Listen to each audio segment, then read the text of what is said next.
Ragai rèn vang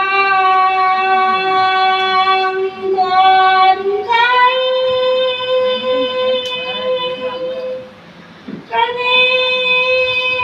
buổi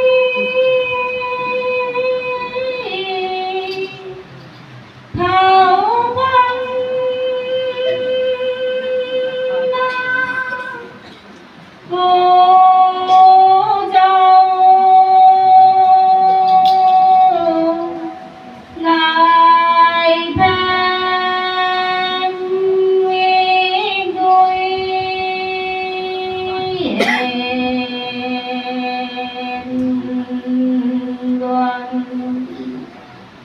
Cha mi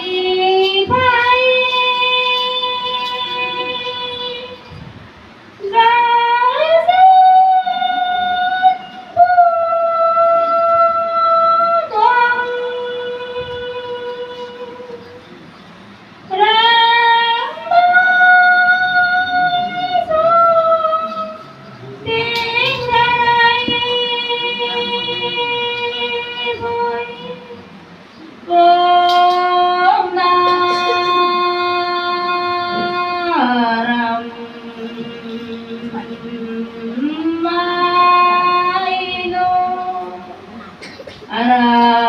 mai no apen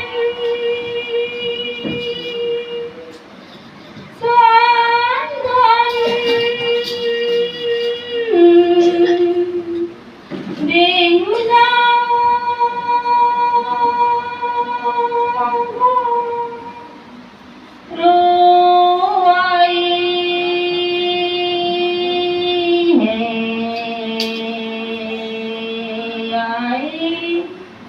Nam qua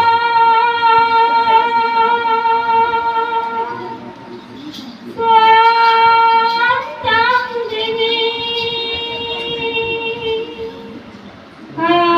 hai kỳ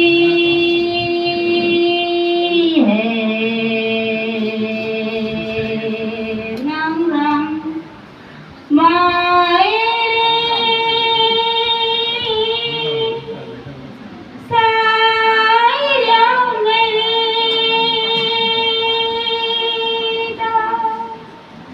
tiếng ai xuân tâm mà đây là cô Thanh.